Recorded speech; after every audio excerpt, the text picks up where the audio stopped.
ಎಲ್ಲರಿಗೂ ನಮಸ್ಕಾರ. ಅಡುಗೆ ಮನೆ ನೋಡಿ ನಿಮಗೆ ಗೊತ್ತಾಗಿರುತ್ತೆ ಇದೊಂದು ಕುಕಿಂಗ್ ವ್ಲಾಗ್ ಅಂತ. ಹಾಗಾಗಿ ವೆಲ್ಕಮ್ ಟು ಚೈನೀಸ್ ಕಿಚನ್.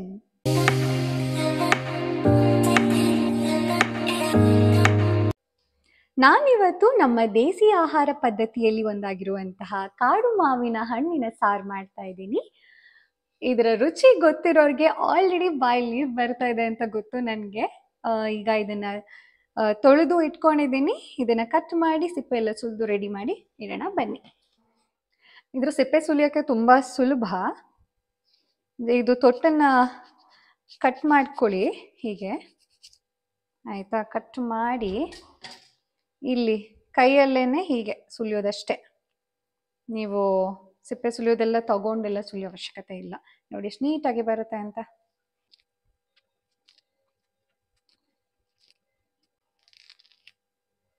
ಇಷ್ಟೆ, ನೀಟಾಗಿ ಸುಲಿಬಹುದು. ಈಗ ಸಿಪ್ಪೆ ಎಲ್ಲ ಸುಲಿದು ಇಟ್ಕೊಂಡಿದ್ದೀನಿ. ನೀವು ಮಾವಿನ ಹಣ್ಣು ತಗೊಳ್ಬೇಕಿದ್ರೆ ಸ್ವಲ್ಪ ಗಟ್ಟಿ ಗಟ್ಟಿ ಇರೋದೇ ತಗೊಳ್ಳಿ, ಪರವಾಗಿಲ್ಲ. ನಾನು ತೋರಿಸ್ತಾ ಅಲ್ವಾ ನಿಮ್ಗೆ, ಅದು ಗಟ್ಟಿ ಗಟ್ಟಿನೇ ಇತ್ತು. ಆದ್ರೂ ನೋಡಿ ಎಲ್ಲ ಹಣ್ಣಾಗಿರುತ್ತೆ ಒಳಗೆ. ಸ್ವಲ್ಪ ಮೆತ್ತಗಿರೋ ತಗೊಂಡ್ರೆ ಹುಳ ಇರುತ್ತೆ ಒಳಗೆ. ಹಾಗಾಗಿ ಗಟ್ಟಿ ಇರೋದನ್ನೇ ತಗೊಳ್ಳಿ, ಸ್ವೀಟ್ ಇರುತ್ತೆ, ಚಂದ. ನಾನು ಮಸಾಲೆಗೆ ಕೆಲವು ಪದಾರ್ಥಗಳನ್ನ ರೆಡಿ ಮಾಡಿ ಇಟ್ಕೊಂಡಿದ್ದೀನಿ. ಅದು ಏನೆಲ್ಲ ಅಂತ ನಿಮಗೆ ತೋರಿಸ್ತೀನಿ. 4 ಟೇಬಲ್ ಸ್ಪೂನ್ ಅಷ್ಟು ಧನಿಯಾ, 1 ಟೇಬಲ್ ಸ್ಪೂನ್ ಅಷ್ಟು ಉಂಡೆ ಮೆಣಸು, ಹಾಗೂ ಒಂದು 10 ಬ್ಯಾಡಗಿ ಮೆಣಸಿನಕಾಯಿ, ಮತ್ತು ಒಂದು ಅರಿಶಿನ ಕೊಂಬನ್ನ ಪುಡಿ ಮಾಡಿ ಇಟ್ಕೊಂಡಿದ್ದೀನಿ ಹೀಗೆ ಜಜ್ಜಿ, ಆಯಿತಾ? ಮತ್ತು 1 ಟೇಬಲ್ ಸ್ಪೂನ್ ಅಷ್ಟು ಸಾಸಿವೆ, ಜೀರಿಗೆ. ಈಗ ಇದನ್ನು ಫಸ್ಟ್ ಹುರ್ಕೊಳ್ಳೋಣ. ಒಂದು ಚಿಕ್ಕ ಪಾತ್ರೆನ ತಗೊಂಡಿದ್ದೀನಿ. ಈಗ ಸ್ವಲ್ಪ ಬಿಸಿ ಆಗಲಿ, ಆಯಿತಾ? ಪಾತ್ರೆ ಒಂದು ಸ್ವಲ್ಪ ಬಿಸಿ ಆದ ನಂತರ ಎಲ್ಲ ಒಂದೊಂದಾಗಿ ಹಾಕಿ ಫ್ರೈ ಮಾಡ್ಕೊಳ್ಳೋಣ. ಈಗ ಸ್ವಲ್ಪ ಬಿಸಿ ಆಗಿದೆ ಪಾತ್ರೆ. ಫಸ್ಟ್ ನಾನು ಸಾಸಿವೆ ಹಾಕೊಂಡೆ, ಎಲ್ಲ ಒಟ್ಟಿಗೆ ಹಾಕೋಬಹುದು, ಒಂದೊಂದಾಗಿ ಹಾಕೋತಾ ಇದ್ದೀನಿ, ಆಯಿತಾ? ಸ್ಲೋ ಮಾಡ್ಕೊಳ್ಳಿ ಇದು ಫ್ಲೇಮ್ನ, ಇಲ್ಲಾಂದ್ರೆ ಸಿಗೋಗ್ಬಿಡುತ್ತೆ. ಈಗ ಜೀರಿಗೆ ಹಾಕೋತಾ ಇದ್ದೀನಿ. ಹಾಕ್ತಾ ಹಾಕ್ತಾ ಹಾಗೆ ಹೀಗೆ ಏನು ಮಿಕ್ಸ್ ಮಾಡ್ಕೊಳ್ಳಿ. ಮತ್ತೆ ಅರಿಶಿನ ಕೊಂಬು,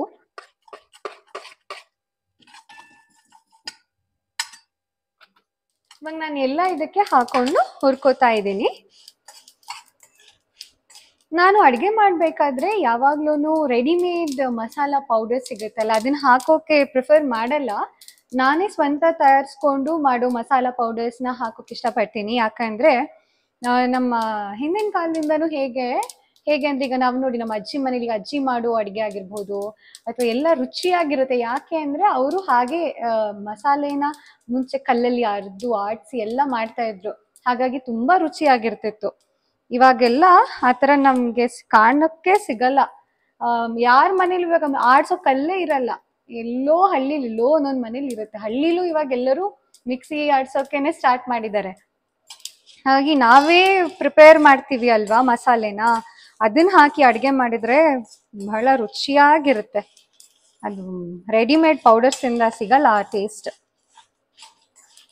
ಹಾಗಾಗಿ ನಾನು ಮಾಡ್ತಾ ಇರೋದು ಒಂದು ದೇಸಿಯ ಅಡುಗೆ, ಏನು ಕಾಡು ಮಾವಿನ ಸಾರಾದ್ರಿಂದ ಹೀಗೆ ಮಾಡಿದ್ರೆ ಇನ್ನಷ್ಟು ರುಚಿಯಾಗಿರುತ್ತೆ.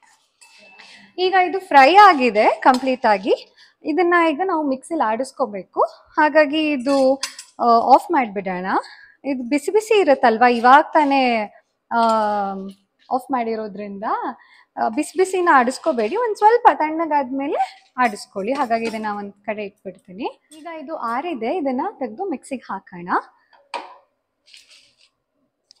ಈಗ ಮಿಕ್ಸಿಯಲ್ಲಿ ಆಡಿಸಿದ್ದೀನಿ, ಇಲ್ಲಿ ನೋಡಿ ಪೌಡರ್ ಎಷ್ಟು ಚೆನ್ನಾಗಿದೆ.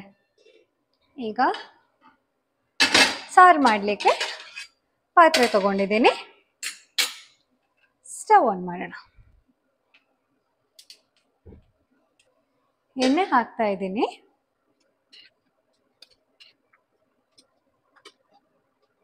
ಈಗ ಒಗ್ಗರಣೆ ಹಾಕೋಣ. ಒಂದು ಸ್ವಲ್ಪ ಎಣ್ಣೆ ಬಿಸಿ ಆಗಲಿ. ಒಗ್ಗರಣೆಗೆ ಈಗ ನಾನು ಈರುಳ್ಳಿ 2, ಅದನ್ನು ಉದ್ದುದ್ದ ಸ್ಲೈಸ್ ಮಾಡಿ ಕಟ್ ಮಾಡಿರೋದು, ಮತ್ತು 3 ಹಸಿಮೆಣಸಿನಕಾಯಿ, ಮತ್ತು 1 ಟೇಬಲ್ ಸ್ಪೂನ್ ಅಷ್ಟು ಶುಂಠಿ ಬೆಳ್ಳುಳ್ಳಿ ಪೇಸ್ಟ್ ಮಾಡಿ ಇಟ್ಕೊಂಡಿರೋದು, ಹಾಗೂ ಕರಿಬೇವಿನ ಸೊಪ್ಪು ಮತ್ತು ಕೊತ್ತಂಬರಿ ಸೊಪ್ಪನ್ನ ತಗೊಂಡಿದ್ದೀನಿ. ಈಗ ಎಣ್ಣೆ ಬಿಸಿ ಆಗಿದೆ. ಈಗ ಒಗ್ಗರಣೆ ಹಾಕೋಣ. ಒಗ್ಗರಣೆ ಹಾಕ್ಲಿಕ್ಕೆ ಗೊತ್ತಲ್ಲ, ಫಸ್ಟ್ ಸಾಸಿವೆ, ಸ್ಲೋ ಮಾಡ್ಕೋಬೇಡಿ ಇದು ಫ್ಲೇಮನ್ನ. ಮತ್ತೆ ಜೀರಿಗೆ ಹಾಕೋತಾ ಇದ್ದೀನಿ. ನಾನು ಜೀರಿಗೆ ಇಷ್ಟ ಅಡಿಗೆ ಹಾಕ್ಲಿಕ್ಕೆ, 2 ಸ್ಪೂನ್ ಜೀರಿಗೆ ಹಾಕೋತಾ ಇದ್ದೀನಿ ನಾನು. ಹಾಗೆ ಒಗ್ಗರಣೆಗೆ ಏನೇನು ತಗೊಂಡಿದ್ದೆ ಅಂತ ನಿಮಗೆ ತೋರಿಸ್ತಾ ಇಲ್ವಾ, ಅದರಲ್ಲಿ ಒಂದೊಂದಾಗಿ ಹಾಕ್ತೀನಿ. ಫಸ್ಟ್ ಈರುಳ್ಳಿ ಹಾಕೋತಾ ಇದ್ದೀನಿ, ಮೆಣಸಿನ್ಕಾಯಿ ಹಾಕೊಂಡೆ, ಮತ್ತೆ ಶುಂಠಿ ಬೆಳ್ಳುಳ್ಳಿ ಪೇಸ್ಟ್ ತಗೊಂಡಿದ್ದೆ ಅಲ್ಲ ಅದನ್ನು ಹಾಕೋತಾ ಇದ್ದೀನಿ. ಹಾಗೆ ಕರಿಬೇವಿನ ಸೊಪ್ಪು ಕೂಡ ನಾನು ಒಗ್ಗರಣೆಗೆನೆ ಹಾಕೊಳ್ತೀನಿ. ಆಯ್ತಾ, ಈಗ ಇದನ್ನ ಫಸ್ಟ್ ಮಿಕ್ಸ್ ಮಾಡ್ಕೊಳ್ಳೋಣ. ನಾನೀಗ ಇದಕ್ಕೆ ಅರಿಶಿನ ಈಗ ಹಾಕ್ತಾ ಇಲ್ಲ, ಯಾಕಂದ್ರೆ ಅರಿಶಿನ ಕೊಂಬು ನಾನು ರೆಡಿ ಅದನ್ನ ಜಜ್ಜಿ ಇಟ್ಕೊಂಡು ಹುರ್ಕೊಂಡು ಆಡಿಸಿ ಆಗಿದೆಯಲ್ಲ, ಅದರಲ್ಲಿ ಅರಿಶಿನ ಇರುತ್ತೆ. ಹಾಗಾಗಿ ಒಗ್ಗರಣೆಗೆ ನಾನೀಗ ಅದನ್ನ ಹಾಕ್ತಾ ಇಲ್ಲ, ಅರಿಶಿನ ಹಾಕ್ತಾ ಇಲ್ಲ ಸಪ್ರೇಟ್ ಆಗಿ. ಅಡುಗೆಗೆ ಮೇಯ್ನ್ ಆಗಿ ಒಗ್ಗರಣೆನ ಕರೆಕ್ಟಾಗಿ ಹಾಕಬೇಕು, ಒಗ್ಗರಣೆ ಕರೆಕ್ಟ್ ಮಾಡ್ಕೋಬೇಕು, ಆಗ ಅಡುಗೆ ಟೇಸ್ಟ್ ಚೆನ್ನಾಗಾಗುತ್ತೆ. ಒಗ್ಗರಣೆ ಸರಿ ಹಾಕಿಲ್ಲ ಅಂತಂದ್ರೆ ಟೇಸ್ಟ್ ಚೆನ್ನಾಗಿ ಬರಲ್ಲ. ಅಂದ್ರೆ ಅದು ಫ್ರೈ ಆಗೋದಿದೆಯಲ್ಲ, ಲೋ ಫ್ಲೇಮಲ್ಲಿ ನೀಟಾಗಿ ಅದನ್ನ ಫ್ರೈ ಮಾಡಬೇಕು ಒಗ್ಗರಣೆ ಯಾವಾಗ್ಲೂ.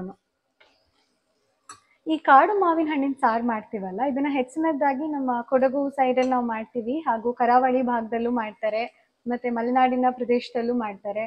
ಹಾಗೆ ನಮ್ಮ ಕೊಡಗಿನಲ್ಲಿ ಒಂದು ಸೀಸನಲ್ ಫುಡ್ ಅಲ್ಲಿ ಒಂದು ಅಂತಾನೆ ಹೇಳ್ಬಹುದು. ಸಾಕಷ್ಟು ಸೀಸನಲ್ ಫುಡ್ ಅಂತ ನಾವು ಮಾಡ್ತೀವಿ. ಆಯ್ತಾ, ಒಂದೊಂದು ಸೀಸನ್ ಅಲ್ಲಿ ಹೆಚ್ಚಿನದಾಗಿ ಮಳೆಗಾಲದಲ್ಲಿ ನಾವು ತುಂಬಾ ಫುಡ್ ರೆಸಿಪೀಸ್ ಮಾಡ್ತೀವಿ. ಅದೊಂದೊಂದಾಗಿ ನಿಮ್ಗೆ ತೋರಿಸ್ತೀನಿ ನಾನು ಏನೆಲ್ಲ ಮಾಡ್ತೀವಿ ಅಂತ. ಈಗ ನೀಟಾಗಿ ಇದು ಫ್ರೈ ಆಗಿದೆ ಒಗ್ಗರಣೆ. ಈಗ ಇದಕ್ಕೆ ನಾನು ಮಸಾಲ ಮಾಡ್ಕೊಂಡೆ ಅಲ್ಲ ಆಡಿಸ್ಕೊಂಡು, ಅದನ್ನ ಹಾಕ್ತೀನಿ. ಆಯ್ತಾ, ಕಂಪ್ಲೀಟ್ ಆಗಿ ಹಾಕೋತಾ ಇದ್ದೀನಿ ನಾನು.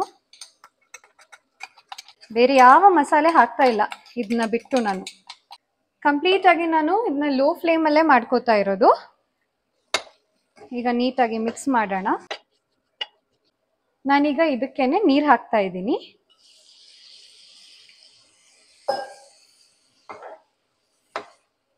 ನೀವು ಎಷ್ಟು ನೀರು ಹಾಕೋಬೇಕಂದ್ರೆ ಅದು ಪೇಸ್ಟ್ ತರ ಆಗ್ಬೇಕು. ತೋರಿಸ್ತೀನಿ ನಿಮಗೆ ಇರಿ,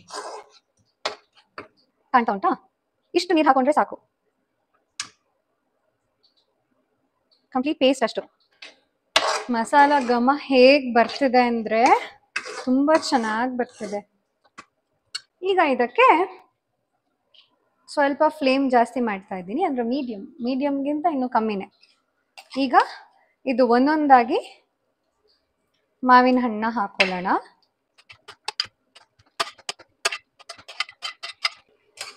ಈಗ ಇದನ್ನ ನೀಟಾಗಿ ಮಿಕ್ಸ್ ಮಾಡ್ಕೊಳ್ಳೋಣ.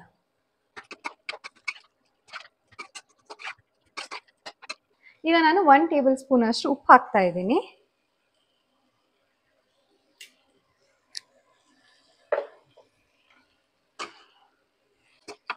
ಈಗ ಮಾವಿನ ಹಣ್ಣನ್ನು ಹಾಕ್ತಾ ಅಲ್ವಾ, ಈಗ ಹೇಗಾಗಿದೆ ಮಿಕ್ಸ್ ಮಾಡಿದ್ಮೇಲೆ ಅಂತ ತೋರಿಸ್ತೀನಿ. ನೋಡಿ ಎಷ್ಟು ಚೆನ್ನಾಗಿ ಅದು ಮಸಾಲೆ ಅದಕ್ಕೆ ಅಂಟ್ಕೊಂಡು ಎಷ್ಟು ನೀಟಾಗಿದೆ. ನಾನು ಮೊದಲೇ ನೀರು ಇದಕ್ಕೆ ಹಾಕಿಲ್ಲ, ಯಾಕಂದ್ರೆ ಈಗ ನೀವೇನಾದ್ರೂ ಮ್ಯಾರಿನೇಟ್ ಮಾಡ್ಲಿಕ್ಕೆಲ್ಲ ಇಡ್ತೀರಾ ಅಲ್ವಾ, ಬೇರೆ ರೆಸಿಪೀಸ್ ಏನಾದ್ರೂ ಫ್ರೈ ಎಲ್ಲ ಮಾಡುವಾಗ ಅದು ಮಸಾಲೆ ಹಿಡಿಬೇಕು ಫಸ್ಟ್ ಅಂತ ನಾನು ನೀರು ಹಾಕಿಲ್ಲ. ಮತ್ತೆ ನೀರು ಹಾಕೊಳ್ತೀನಿ. ಫಸ್ಟ್ ಇದರಲ್ಲೇ ಒಂದು ಸ್ವಲ್ಪ ಅದು ಫ್ರೈ ಆಗಲಿ. ಈಗ ಸ್ವಲ್ಪ ಫ್ರೈ ಆಗಿದೆ. ಈಗ ಇದಕ್ಕೆ ನೀರು ಹಾಕೋಣ. ನೀರು ತರ್ತೀನಿ. ನೀರು ತಗೊಬಂದೆ. ಈಗ ನೀರು ಹಾಕ್ತಾ ಇದ್ದೀನಿ. ಇದು ಮಾವಿನ ಹಣ್ಣು ನೀವು ಹಾಕಿರ್ತೀರಲ್ಲ, ಅದು ಮಾವಿನ ಹಣ್ಣು ಅರ್ಧ ಮುಳುಗೋಷ್ಟು ನೀರು ಹಾಕ್ಕೊಳ್ಳಿ, ಫುಲ್ ಮುಳುಗೋಷ್ಟು ಬೇಡ. ತುಂಬಾ ನೀರು ಸಾರು ಮಾಡ್ಕೋಬೇಡಿ, ಇವಾಗ ಗೊಜ್ಜು ತರ ಇರಬೇಕು. ಆಯ್ತಾ, ನಾ ಮಿಕ್ಸ್ ಮಾಡಿ ತೋರಿಸ್ತೀನಿ ಎಷ್ಟು ಅಂತ ನಿಮಗೆ ಗೊತ್ತಾಗುತ್ತೆ. ಇದು ಮಾವಿನ ಹಣ್ಣು ಸಾರು ಹೇಗಿರುತ್ತೆ ಅಂದ್ರೆ, ಮಾವಿನ ಹಣ್ಣು ತುಂಬಾ ಸ್ವೀಟ್ ಇರುತ್ತೆ. ಆಯ್ತಾ, ಕಾಡ್ ಮಾವು ಸ್ವೀಟ್ ಇರೋದು ನಿಮಗೆ ಸಿಗ್ಬೇಕು. ಒಂದೊಂದು ಹುಳಿ ಇರುತ್ತೆ, ಚೆಕ್ ಮಾಡಿ ತಗೋಬೇಕು. ಅದಕ್ಕೆ ನೀವು ಸಾಮಾನ್ಯವಾಗಿ ಕಾಡ್ ಮಾವು ತುಂಬಾ ಸ್ವೀಟ್ ಇರುತ್ತೆ, ಸಕ್ಕರೆ ತರ. ಹಾಗಾಗಿ ಇದು ಸಾರು ನಾವು ಉಪ್ಪು ಖಾರ ಎಲ್ಲ ಹಾಕಿದಾಗ ಅದು ಸ್ವೀಟ್ ಮತ್ತೆ ಸ್ವಲ್ಪ ಹುಳಿ ಹುಳಿಯಾಗೂ ಇರುತ್ತೆ ಮಾವಿನ ಹಣ್ಣು. ಉಪ್ಪು ಖಾರ ಎಲ್ಲ ಮಿಕ್ಸ್ ಆಗಿ ಎಲ್ಲ ಟೇಸ್ಟ್ ಇರುತ್ತಲ್ಲ, ಮಿಕ್ಸ್ಡ್ ಟೇಸ್ಟ್. ಅದು ತುಂಬಾ ಚಂದ. ತುಂಬಾ ನೀರು ಅಲ್ಲ, ಗೊಜ್ಜು ತರ. ಗೊತ್ತಾಯ್ತಾ? ಹೀಗಿರ್ಬೇಕು. ಹೀಗೆ ಈಗ ನೀಟಾಗಿ ಇದು ಸ್ವಲ್ಪ ಕುದೀಲಿ. ಈಗ ಹೈ ಫ್ಲೇಮ್ ಮಾಡೋಣ. ಹೈ ಫ್ಲೇಮಲ್ಲಿ ಇದು ಕುದೀಲಿ ಸ್ವಲ್ಪ. ನಂತರ ಇದು ಸ್ವಲ್ಪ ಕುದಿ ಬಂದ ಮೇಲೆ ನಾನು ಬೆಲ್ಲ ಹಾಕ್ತಾ ಇದ್ದೀನಿ. 1 ಸ್ಪೂನ್ ಹಾಕ್ತಾ ಇದ್ದೀನಿ ಬೆಲ್ಲನ. 2ನೇ ಸ್ಪೂನ್, 2 ಸ್ಪೂನ್ ಬೆಲ್ಲ ಹಾಕೊಂಡಿದ್ದೀನಿ. ಮಿಕ್ಸ್ ಮಾಡ್ಕೊಳ್ಳೋಣ. ಈಗ ಸಾರು ಕುದೀತಾ ಉಂಟು. ನೀವು ತಗೊಂಡಿರೋ ಮಾವಿನ ಹಣ್ಣು ಏನಾದರೂ ಅಷ್ಟು ಸ್ವೀಟ್ ಇಲ್ಲ ಅಂತಂದರೆ ಸ್ವಲ್ಪ ಬೆಲ್ಲ ಜಾಸ್ತಿ ಹಾಕ್ಕೊಳ್ಳಿ. ನಿಮ್ಮ ರುಚಿಗೆ ಹೇಗೆ ಬೇಕು ಹಾಗೆ ಮಾಡ್ಕೊಳ್ಳಿ. ನಾನು ಅಷ್ಟೇ ಬ್ಯಾಡಗಿ ಮೆಣಸಿನ್ಕಾಯಿಯೂ ಹಾಕಿದ್ದೀನಿ, ಜೊತೆಗೆ ಹಸಿ ಮೆಣಸಿನ್ಕಾಯಿ ಕೂಡ ಹಾಕಿದ್ದೀನಿ. ನೀವು ಖಾರ ಜಾಸ್ತಿ ತಿನ್ನಲ್ಲ ಅಂತಂದರೆ ಎಷ್ಟು ಬೇಕಷ್ಟು ಖಾರ ನೋಡ್ಕೊಂಡು ಹಾಕ್ಕೊಳ್ಳಿ, ಆಯಿತಾ? ನೋಡಿ ಎಷ್ಟು ಚಂದ ಕುತ ಅಂತ ಸಾರು ಕುದೀತಾ ಉಂಟು. ಈಗ ಸಾರು ಕುದೀತಾ ಉಂಟು. ಇದಕ್ಕೆ ಕೊತ್ತಂಬರಿ ಸೊಪ್ಪು ಹಾಕೋಣ. ಕೊತ್ತಂಬರಿ ಸೊಪ್ಪು ಯಾವತ್ತೂ ಹೀಗೆ ಡಿಸ್ಟರ್ಬ್. ನನ್ನ ಲಾಸ್ಟ್ ಬ್ಲೂಪರಲ್ಲಿ ಇತ್ತಲ್ವಾ, ಎಷ್ಟು ಅಂತ ಕಟ್ ಮಾಡಲಿ, ನಾನು ಕಟ್ ಮಾಡಿದ್ರೆ ಮತ್ತೆ ಹಾಕ್ತಾ ಇದ್ದೀನಿ ಅಂತ ಇದರಿಂದ ವಾಪಸ್ ತೆಗೆದು ಹಾಕ್ಬೇಕಷ್ಟೆ, ಆಯಿತಾ? ಈಗ ಕೊತ್ತಂಬರಿ ಸೊಪ್ಪೆಲ್ಲ ಹಾಕಿದ್ದೀನಿ. ನೋಡಿ ಫೈನಲ್ ಲುಕ್ ಹೀಗಿದೆ. ಈಗ ಹೀಗೆ ಕುದೀತಾ ಇರುವಾಗನೇ ಆಫ್ ಮಾಡಿ ಇದರ ಮುಚ್ಚಳನ ಮುಚ್ಚಿಟ್ಬಿಡಿ.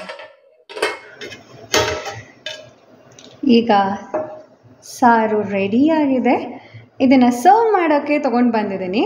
ಈಗ ಮಾವಿನ ಹಣ್ಣಿನ ಸಾರು ಹೇಗೆ ಮಾಡಿದೆ ಅಂತ ನಿಮ್ಗೆಲ್ಲರಿಗೂ ತೋರಿಸಿದ್ದೀನಿ. ಈಗ ಇದು ಹೇಗಿದೆ ಅಂತ ಡ್ಯಾಡಿ ತಿಂದು ಟೇಸ್ಟ್ ಮಾಡಿ ಹೇಳ್ತಾರೆ. ಬನ್ನಿ ಅವ್ರಿಗೆ ಇದನ್ನು ಬಡಿಸೋಣ. ಈಗ ಡ್ಯಾಡಿಗೆ ಬಡಿಸಿದ್ದೀನಿ, ಅವರು ತಿಂದು ಹೇಗಿದೆ ಅಂತ ಹೇಳ್ತಾರೆ.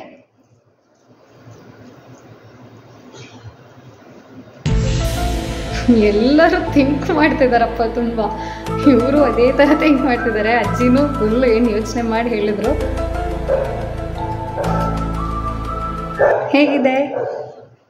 ಎಲ್ಲ ಉಪ್ಪು ಖಾರ ಎಲ್ಲ ಚೆನ್ನಾಗಿ ಒಳ್ಳೆ ಟೇಸ್ಟ್ ಇದೆ, ಕರೆಕ್ಟಾಗಿದೆ. ಈ ಮಳೆಗಾಲಕ್ಕೆ ಹೇಳಿ ಮಾಡಿಸಿದ್ದುಂಟು, ಇದು ಅಷ್ಟು ಚೆನ್ನಾಗಿದೆ. ನಾನೇನಾದರೂ ಹೇಳ್ಕೊಟ್ಟಿದ್ನ ಹೀಗೆ ಹೇಳಿ ಅಂತ? ನೀನು ಯಾಕೆ ಹೇಳ್ಕೊಡ್ತಾರೆ? ನಾನಲ್ವಾ? ತುಂಬ ಚೆನ್ನಾಗಿದೆ, ನೀವು ಒಂದ್ಸರಿ ಟೇಸ್ಟ್ ನೋಡಿ. ಮತ್ತು ಇನ್ನೊಂದು, ಈ ವಿಡಿಯೋ ಮಾಡೋ ಟೈಮಲ್ಲಿ ನನ್ನ ಸಬ್ಸ್ಕ್ರೈಬರ್ ಕೌಂಟ್ 444 ಸಬ್ಸ್ಕ್ರೈಬರ್ಸ್ ಆಗಿದ್ದೀರಾ. ತುಂಬ ಥ್ಯಾಂಕ್ ಯು. ಯಾರೆಲ್ಲ ಸಬ್ಸ್ಕ್ರೈಬ್ ಮಾಡಿದ್ದೀರಾ ಹಾಗೂ ನನ್ನ ವಿಡಿಯೋಸ್ ಎಲ್ಲ ನೋಡ್ತಾ ಇದ್ದೀರಾ, ತುಂಬ ಥ್ಯಾಂಕ್ ಯು. ಹೀಗೆ ನನ್ನ ಸಪೋರ್ಟ್ ಮಾಡ್ತಾಯಿರಿ. ನಿಮ್ಮ ಬೆಂಬಲ ಪ್ರೀತಿ ಹೀಗೆ ಇರಲಿ. ಹಾಗೂ ಮತ್ತಷ್ಟು ಬೇರೆ ಯಾವ ರೆಸಿಪೀಸ್ ನಿಮಗೆ ಬೇಕು, ನಮ್ಮ ಕಡೆ ನಾವು ಸೀಸನಲ್ ಫುಡ್ಸ್ ಯಾವುದೆಲ್ಲ ಮಾಡ್ತೀವಿ ಅಂತ ನಿಮಗೆ ತಿಳ್ಕೊಬೇಕು ಅಂತ ಇದ್ದರೆ ಅದನ್ನು ಕಮೆಂಟ್ ಮಾಡಿ. ನನ್ನ ಮುಂದಿನ ವೀಡಿಯೋಗಳಲ್ಲಿ ಅದನ್ನು ಮಾಡ್ತೀನಿ. ಹೊಸೊಬ್ಬರು ಯಾರಾದರೂ ನೋಡ್ತಾ ಇದ್ದೀರಾ ಅಂತಂದರೆ ಸಬ್ಸ್ಕ್ರೈಬ್ ಮಾಡೋದು ಮರಿಬೇಡಿ. ಇಷ್ಟ ಆದರೆ ವಿಡಿಯೋ ಲೈಕ್ ಮಾಡಿ, ಕಮೆಂಟ್ ಮಾಡಿ ಹಾಗೂ ನಿಮ್ಮ ಫ್ಯಾಮಿಲಿ ಫ್ರೆಂಡ್ಸ್ ಜೊತೆ ಶೇರ್ ಮಾಡಿ. ಈ ವಿಡಿಯೋನ ಕಂಪ್ಲೀಟಾಗಿ ನೀವು ನೋಡಿದ್ದಕ್ಕಾಗಿ ನನ್ನ ಹೃತ್ಪೂರ್ವಕ ಧನ್ಯವಾದಗಳು. ಅಷ್ಟೇ, ಮತ್ತೆ ಇದರಲ್ಲೂ ಅಷ್ಟೇ.